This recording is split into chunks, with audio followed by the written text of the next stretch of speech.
8 de la mañana, 36 minutos, 9:36 en Venezuela. Y saludamos a esta hora al embajador de Colombia, precisamente en el vecino país, doctor Armando Benedetti. Buenos días, gracias por su tiempo, bienvenido. Bueno, entonces la agenda retrasada, media hora, una hora, eso es lo que parece, eso es lo que se está informando. Embajador Benedetti, ¿nos escucha? Sí, Juan Manuel, ¿cómo está usted? Gusto saludarlo a usted y a la mesa de trabajo. Gracias por su tiempo en este corre-corre, sabemos cómo está el asunto. Primero, da la impresión de que la agenda está un poco retrasada para el inicio de la apertura de la frontera, ¿verdad? Sí, está retrasada porque el presidente Petro debe estar saliendo a las 8:30 de Catán, dura una hora el vuelo, o sea que yo creería que a las 10 de la mañana empezará el acto, el evento, y estaba preparado para las 9 de la mañana, pero mejor así. Entonces, retraso sobre las 10 de la mañana. ¿Qué va a ocurrir hoy para que los oyentes lo tengan claro y preciso en términos prácticos? ¿Cuál es la importancia y lo real de lo que va a ocurrir hoy en materia de reapertura de la frontera? A ver, lo que va a suceder hoy es que las comitivas de Colombia se van a poner en territorio colombiano, las de Venezuela en territorio venezolano, y empiezan a caminar y se encuentran en la mitad del puente Simón Bolívar, que es el único que se va a abrir. Ahora les explico por qué. Pero además de eso, habrán palabras del presidente Petro, y luego un camión de Venezuela pasa a Colombia y un camión de Colombia pasa a Venezuela. Eso es un tema demasiado importante porque es la forma de empezar a arrebatarle las fronteras a las mafias. Se calcula que hay más o menos 300 trochas, de las cuales 8 o 9 pueden pasar camiones. Oiga, este dato que le voy a decir, Juan Manuel. Pasan todos los días 30.000 venezolanos a Cúcuta y se devuelven. O sea que lo que está sucediendo hoy es que la frontera está activa, está viva, pero en manos de la mafia, con explotación sexual para las mujeres, situaciones infrahumanas, indignas, humillantes, y al mismo tiempo con temas como el narcotráfico, armamentos. O sea, a lo que yo más temor le tengo es que cuando se empiece la reapertura, ¿qué va a pasar con esas mafias que se ganan unos recursos bastante importantes? Me cuentan que entre punta del puente y otro punta del puente, Simón Bolívar, hay 20 alcabalas, lo cual es una cosa completamente absurda de que eso suceda, y a cada alcabala usted tiene que pagar una coima o un soborno para que lo dejen pasar. Entonces, ese es de los temas más importantes que nosotros vamos a tener. Otros temas bastante y muy importantes es que en Caracas dejaron tirado a la desidia 5 millones de colombianos. ¿Qué significa eso? De que no tienen pasaporte, registro civil, no tienen nada. Y esas personas lo que terminan es olvidadas allá. Allá habían 15 consulados, pero resulta que los 15 desarmaron 14. No siguieron pagando la rienda y todos los vuelos los metieron en el de Caracas. Luego, no hay todavía forma de escuchar a los colombianos. En la casa del embajador, el agua no sube al segundo piso. Hay una cantidad de complicaciones, como también, por ejemplo, las estructuras físicas de migración están acabadas, las del ICA, las de la DIAN. O sea que nos hace falta hacer un trabajo titánico, y perdona que se lo repita, porque es que empezamos de cero. Todo hay por hacerlo. Pero en estos días se ha logrado restablecer las relaciones diplomáticas con ellos, lo de monómeros, que se devolvió monómeros a ellos, y además nos van a vender la urea, que es el fertilizante que usa el 80% de los colombianos. Esa urea nos la van a vender a $600 la tonelada, cuando en el mercado internacional está entre 730 y 930. También hemos logrado la cooperación judicial, la de fuerza pública, y estamos en el plan de las aerolíneas. Embajador, dos preguntas en una, y perdón que le haga dos porque normalmente cuando uno hace dos preguntas le contestan solo una, pero una es muy breve. El presidente Nicolás Maduro va a estar en el puente hoy, esa es la primera. La segunda, independientemente de los beneficios que hay para los ciudadanos colombianos y venezolanos como consecuencia de la reapertura de la frontera, en materia económica, ¿cuánto dinero cree usted que le puede representar a nuestro país en el primer año lo que va a pasar a partir de hoy? Yo sé que ese cálculo es muy complicado, pero siendo muy conservador, ¿qué piensa usted? Insisto, Maduro va a estar en el puente. Segundo, económicamente, ¿cuánto nos vamos a beneficiar? Pues desde el día cero que se comprometieron los dos presidentes de la reapertura, que sería hoy, siempre Maduro ha dicho o ha argumentado de que él tiene problemas de seguridad y que por lo tanto no iría al puente. Pero hay chismes de aquí, que si viene, que no viene, que como viene Petro, va y viene, entonces estamos en eso. Hasta donde yo sé, él no viene. El otro tema del dinero, la balanza comercial siempre ha estado en términos de alimentos, de carne, leche, etcétera, a favor de nosotros un 90-10%. En el año 2006-2007 la balanza llegó a estar en $7.000, $7.000 millones. Y resulta que actualmente no pasa de $150 millones, había antes 700 empresas, hoy solamente hay más o menos 40, 50 empresas. Entonces la idea es que al primer año nosotros logramos reactivar por lo menos $2.000 millones. Y si usted compara lo que había antes y tratar de compararlo con lo que puede pasar, podríamos llegar a los $10.000 millones. Y estamos hablando de 2 o 3 del Producto Interno Bruto. Luego, eso sí reactivaría completamente la economía de nosotros. Porque ayer estuve viendo unas cifras del DANE, en donde, por ejemplo, nosotros tenemos por la frontera de Venezuela 7 departamentos, 58 municipios. Esos 7 departamentos mostraban cómo la pobreza multidimensional había llegado casi que al 30%, y en Guainía y Vichada al 65 y 70% de la pobreza multidimensional. Eso fue básicamente por el cierre de la frontera. Hola, embajador, saludos desde aquí, desde Caracas, Saúl Noriega. Le voy a hacer 2 preguntas partiendo de la misma premisa de Irragorri. Primero, sobre hoy, se habla de que el vuelo de la aerolínea Turpial, recordemos esta aerolínea que sustituiría Conviasa, que usted mismo anunció, tampoco viajaría hoy. ¿Usted qué información maneja? Y hace minutos hablaba de cooperación judicial. Recordemos las palabras del ministro de Petróleo la semana pasada, que pedía a Colombia básicamente que le entregara a los 23 directivos de monómeros que estarían en territorio colombiano. ¿Qué va a hacer el gobierno de Colombia con esa solicitud? Le dejo. Bueno, ahorita me repites la del número. Básicamente lo que ha venido sucediendo es que se hablaron con los ministros de Transporte, Reyes, el de Colombia, y Velázquez, creo que es el de aquí de Venezuela, y se hablaron con ellos dos para empezar, primero, a verificar la parte técnica de los puentes. Por eso hoy solamente se abre uno, porque es el que ya se puede usar. No sabemos qué pasa con el de Pablo Santander, y tampoco con el de Tienditas, que nunca se inauguró. Eso está listo para los próximos 2-3 semanas.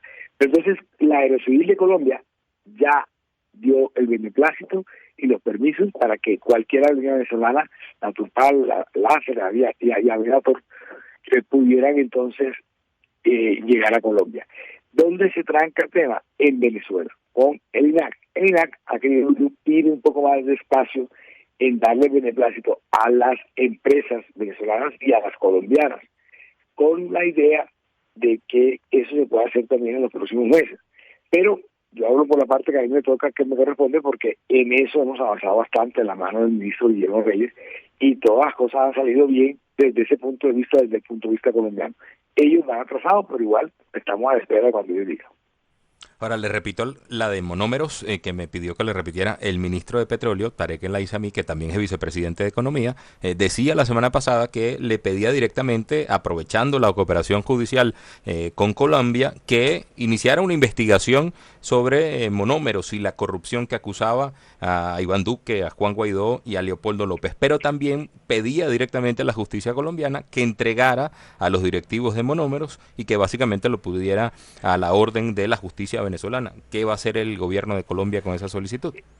Esto contestó en principio de forma contundente que si esas personas querían asilo político y cumplían con los requisitos, Petro lo daba. Yo, la última reunión que tuve con Tarek El Aissami, yo le dije que no nos centráramos en ese punto. Yo creo que las conversaciones de hoy deben tener un motivo de optimismo, deben ser entusiastas, alegres, porque es un día histórico. Nosotros llevamos relaciones con Venezuela desde noviembre de 1891. Vamos a cumplir en noviembre del 27 191 años de relaciones. Si yo no entiendo en qué momento se rompe tan violentamente. Entonces, insisto, es un día histórico para cogerla desde el punto de vista optimista. Ahora, en el tema de monómeros hay muchos informes que yo he visto en donde, por decirte algo, cogieron y metieron 25 gerentes de 25 a 30 millones de pesos, personas que le pagaban $70,000 mensuales sin haber dado ningún informe, algunos familiares de Leopoldo, otros estaban en el tema de familiares de empresas de otras personas en Colombia. O sea que el desmadre ahí, o la ripiada de plata, déjenme hablar así, para decir que no se la han robado, que claro que yo creo que pasó, es monumental. Estoy hablando de cientos de millones de dólares. Entonces, eso pasó, y me imagino que van a judicializar, pero insisto, será con base en las leyes nuestras, y al mismo tiempo, si alguno de ellos cree que necesita el refugio o el asilo político, ahí estará. Embajador Benedetti, la ministra de Minas colombiana, Irene Vélez, hace varias semanas, y el gobierno no lleva ni siquiera 2 meses, el gobierno del presidente Petro, dijo que pues no deberían continuarse con los proyectos de exploración de gas en Colombia, y que en caso de que se llegara a terminar el gas en un futuro, habría que comprársele o se le podría comprar a Venezuela. Usted, según informaciones en varios medios, dijo que deberíamos empezar a comprar ese gas ya mismo. Actualmente Colombia tiene suficiente gas, cocinan 10,5 millones de hogares con gas en nuestro país.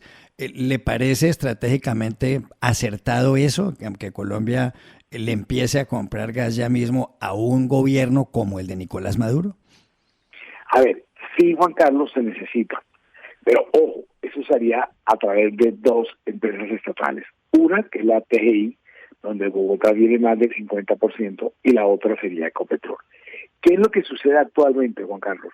Lo que pasa es que ya hay un gasoducto que va desde Lago Maracaibo, llega a la frontera con Guajira y sigue hasta Punta Ballenas. Lo que sucedió fue que ese gasoducto lo inauguró fue presidente Uribe y el presidente Chávez en el 2008, si no estoy mal. Entonces, ¿qué sucede ahora? Que Maracaibo hasta la frontera con La Guajira, el gasoducto está bien. De ahí a Punta Ballenas, entonces resulta, Juan Carlos, que son 85 kilómetros y están reventados los tubos. Entonces, ¿qué es lo que se propone ahora por empresas estatales? Es que el gasoducto que ya está bien del lago Maracaibo hasta la frontera con Venezuela, entonces se baje a Ato Nuevo, que es una compresora de TGI, y ahí usted baja automáticamente el gas al país. ¿Qué es lo bueno de todo esto, Juan Carlos? La compresora de Ballenas nos cobra 900 centavos de dólar por la compresión, y transportarlo lo hace entre $2 y $4 por el millón cúbico de BTU. Entonces, lo que se podría hacer, o lo que sería necesario, es, primero, sería bueno que Colombia y Venezuela explotaran juntos, y el transporte mal medido o bien medido no te pasa de 40 centavos de dólar. O sea que mientras que el gas en Colombia nos cobran a los usuarios, porque por eso es una tarifa tan alta, estamos hablando que está costando entre $2 y $4.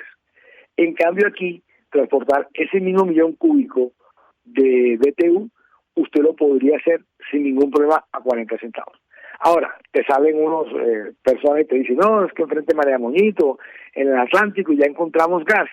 No han encontrado gas, pero bajo 4,000 metros.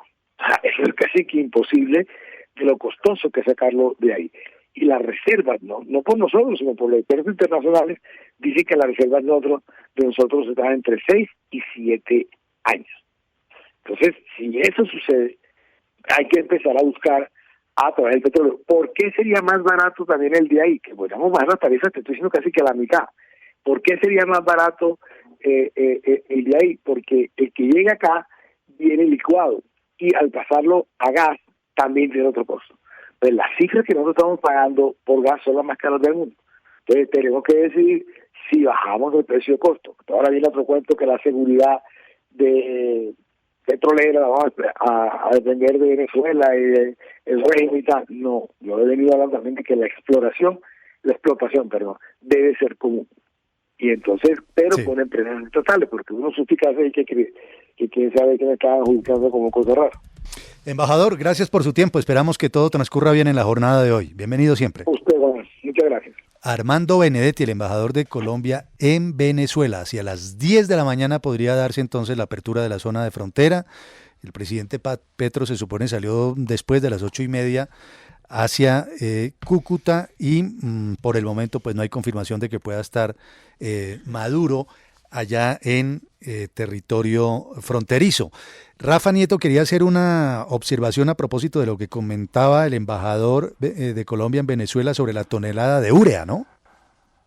Así es, Juan Manuel. Dice él que a 600 es muy barata. Bueno, yo no sé de dónde saca el embajador Benedetti las cifras. Yo tengo en mis manos una oferta de urea por 3.6 millones de toneladas de urea a 390 la tonelada. 390. Y él, pues, le quiere agregar un 33% adicional diciendo que son muy baratas y no la entregan aquí a ese precio. Si así van a manejar todo, mi querido Juan Manuel, yo no quiero imaginarme la metida de dedos en la boca que nos van a hacer y la clavada en términos económicos. Y ahora, pues es inevitable hacerle un comentario a lo que acaba de decir en relación con el gas. A la pregunta me parece muy pertinente, Juan Carlos Iragorri. Colombia no puede renunciar de ninguna manera a su soberanía energética, no puede depender de ninguna manera del gas venezolano. Eso me parece que debería estar fuera de cualquier duda. La experiencia rusa y la europea con los rusos le demuestra a todo el mundo que teniendo un vecino tan inestable, tan difícil, tan complejo como es el régimen chavista en Venezuela, mal podríamos nosotros depender del gas venezolano. Y además, con todo respeto, las cifras que él mueve tampoco son las que son. Nosotros tenemos el gas, tenemos que explotarlo. Y ellos, y ojo, y ese es un dato muy importante, hoy Venezuela no tiene con qué entregarle gas a sus ciudadanos. No tienen con qué. Toda la red de distribución de gas en Venezuela está colapsada y pretenden vendernos el gas a nosotros. Yo creo que aquí hay que ir con cuidado, el restablecimiento de las relaciones es fundamental, tenemos que echar para adelante, pero no podemos cometer errores estratégicos simplemente por tratar de complacer a Maduro en Miraflores. Usted y nosotros dialogamos. En RCN Mundo nos escuchamos.